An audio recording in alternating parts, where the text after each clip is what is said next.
she must apologize immediately, not only to all Texans, but to our country, to the American shareholders of Tesla. Yeah, Jasmine Crockett, when are you going to apologize to the shareholders of Tesla? That's what Attorney General Pam Bondi is demanding from the Congresswoman from Texas.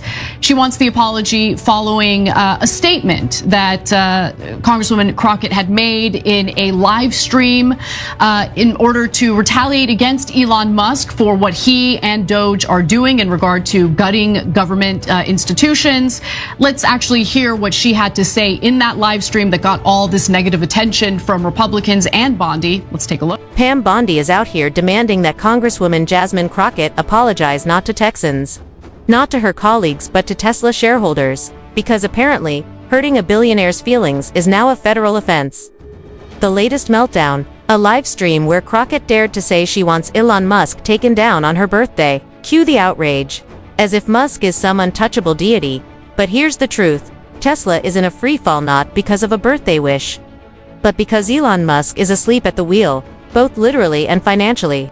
And this is the part they really don't want you to hear. Tesla's market value has plummeted by nearly $1 trillion. Insiders are dumping stock. The Cybertruck is a disaster. And the so-called genius is busy playing politics while his company burns. So if anyone owes Tesla shareholders an apology, it's not Jasmine Crockett, it's Elon Musk. And yes, we've got the receipts. March 29th, it's my birthday. And all I want to see happen on my birthday is for Elon to be taken down. Yes. Listen, I have learned as I serve on the Doge Oversight Committee that there is only one language that the people that are in charge understand right now. And that language is money. So obviously she's referring to the protests, not the violent ones, not the firebombing. She didn't advocate for any of that. But she's talking about the money, meaning, if the value of the shares for Tesla goes down, well, that's, the movement being effective in fighting back against Elon Musk. She did not advocate for violence. I want to be clear about that. Although some on the right are trying to make it seem as though she was advocating for violence. That is not the case at all. She's talking about hitting the company where it hurts, and that means the value of its shares.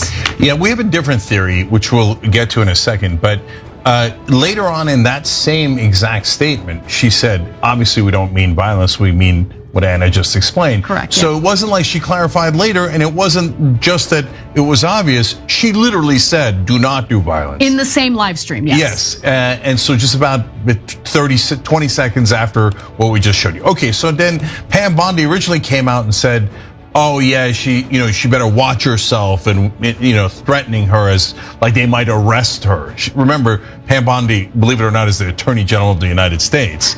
And so now that she has to acknowledge, and she was asked about it, and she's like, okay, fine, and she didn't ask for violence, okay? But she's hurting the Tesla shareholders, and that's violence towards corporate profits, the most precious thing in the world. This from an administration that claimed to be populist. So look.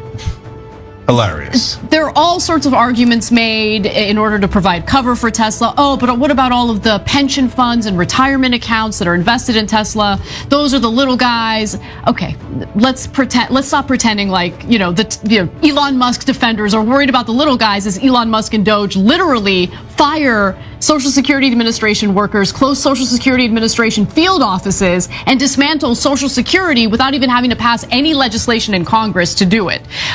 They don't care about the little guy at all. But the thing that I will say here is, if you're worried about the shareholders, don't you think Elon Musk should maybe apologize to them? Because a lot has been made about how these protests have been the, causal link to the share prices going down. But apparently, and based on some of the research I've been doing into Tesla even prior to Doge, a lot of these big name investors had been pulling out of Tesla to the tune of tens of millions of dollars. And more of those, huge Tesla fans, big name investors, I'm talking about corporate CEOs, are now going on national television and they're admitting that there's a real problem with the lack of leadership in that company, okay, the bad decisions that are being made, the products that are being rolled out that aren't even completely finished finished yet. So I'm going to give you that evidence in just a moment. But Cenk. Pam Bondi is demanding that Congresswoman Jasmine Crockett apologize not to Texans, not to her colleagues, but to Tesla shareholders, because apparently, bruising a billionaire's ego is now a federal offense. What's all the fuss about? A live stream where Crockett joked that she wants Elon Musk taken down on her birthday. Cue the outrage machinists if Musk is some sacred cow beyond criticism. But here's the reality. Tesla is tanking not because of a birthday wish, but because Elon Musk is asleep at the wheel, both literally and financially. And this is what they really don't want you to hear. Tesla has lost nearly $1 trillion in market value. Insiders are offloading stock. The Cybertruck is a disaster. And Musk, he's busy chasing political clout while his company goes up in smoke. So if anyone owes Tesla shareholders an apology, it's not Jasmine Crockett, it's Elon Musk. And yes, we've got the receipts. Some serious issues over at Tesla. And again, that's not just based on what I'm saying. I'm going to show you the receipts starting with the smaller issues, and then we're going to work our way up to the bigger issues. So first off, Financial Times, which is one of my favorite publications. I think they do a real good job with like straight news reporting and also reporting on stories that no one else is reporting on. Well, they had written about how Tesla spent $6.3 billion in capital expenditures. And that was in the last half of last year. So the last 6 months of 2024, they spent $6.3 billion in capital expenditures. But the gross value of the company's assets increased by only $4.9 billion. And so what explains the $1.4 billion discrepancy? And more importantly, why did they take out debt to engage in these capital expenditures when they're sitting on a ton of money?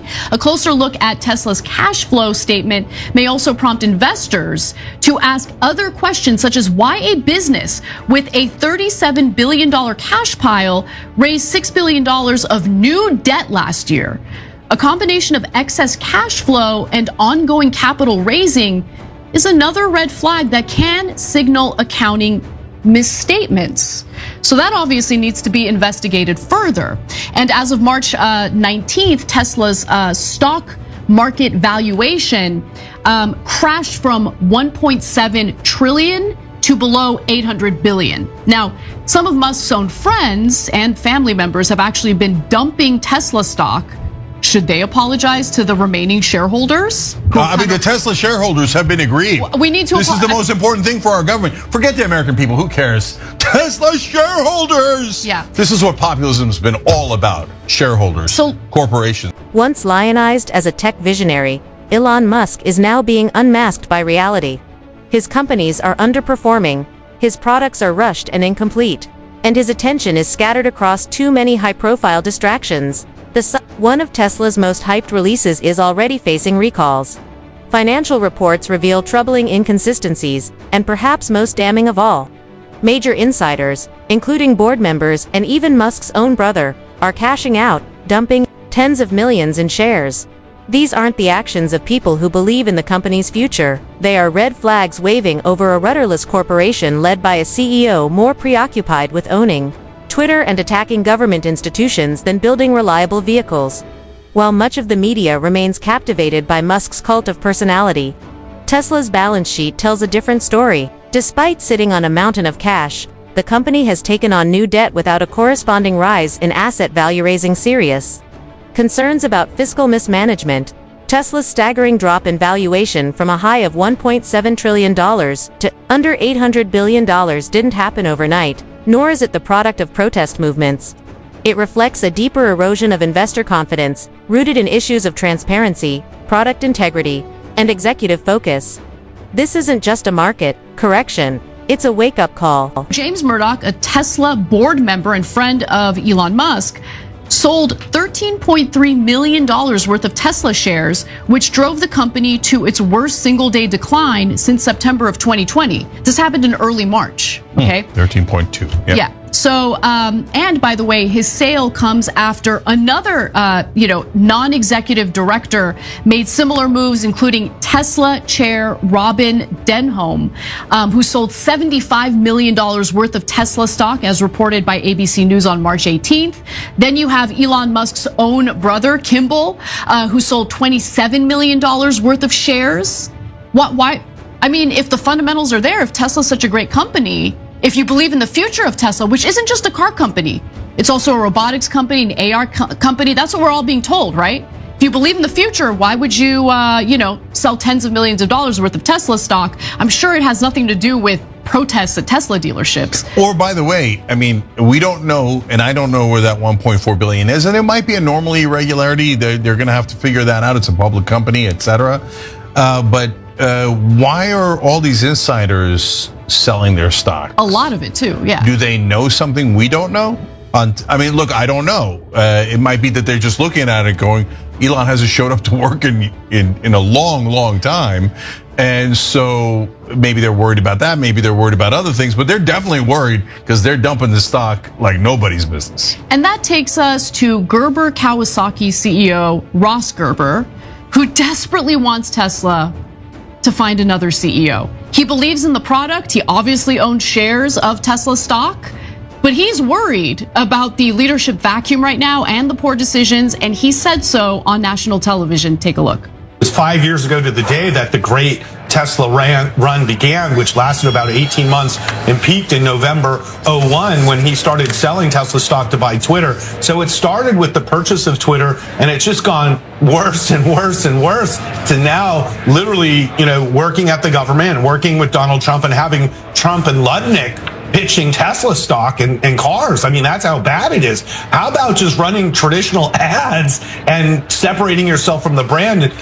He has CEOs who run his other companies. I don't understand why he won't let Tesla have a dedicated CEO. For me, it's not about politics. It's about selling EVs. We are selling less EVs. We have the best products on the market, and we're selling less of them while the market's growing fast. Why is everybody still in denial on why this is happening and what the solutions are to solving it? So there you have it. He's talking about how, even before these protests, like already the stock value was going down. There was a bump after Trump got elected because obviously Elon Musk is going to have some sway over the Trump administration that could potentially help his. Progressive commentators are flipping the script on Elon Musk's defenders, launching a campaign built around a simple but powerful question. If American taxpayers have subsidized Tesla to the tune of $38 billion, where's our cut? This isn't just rhetorical flair, it's a pointed challenge to the lopsided relationship between government and corporate power. If shareholders deserve protection, why shouldn't the public see a return on its investment? Where's our cut? It's more than a slogan. It's a demand for economic justice. Taxpayer subsidies should lead to shared prosperity, not just inflated CEO bonuses and luxury EVs for the elite. The bitter irony. The very voices that rail against government spending on social programs now treat the stock portfolios of billionaire investors as sacred. Self-styled populists have abandoned working people to defend the interests of corporate titans.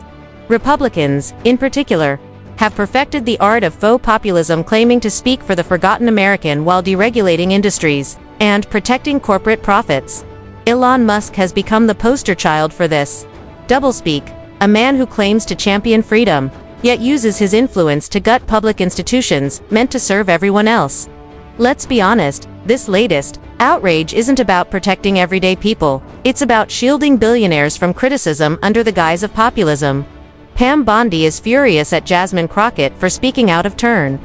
Yet she's silent when Musk tanks shareholder value, undermines public services, and churns out half-baked products like the Cybertruck. So if Tesla shareholders deserve an apology, it's not from Jasmine Crockett, from Elon Musk, and maybe also from the politicians who keep bending over backward to protect corporate profits while everyday Americans are left with scraps. So yeah, keep your fake populism, Pam, we see through it. And if you're tired of billionaires getting bailouts while we get blamed for the fallout, hit that like button, subscribe, and let's keep calling out the hypocrisy together. See you in the next one.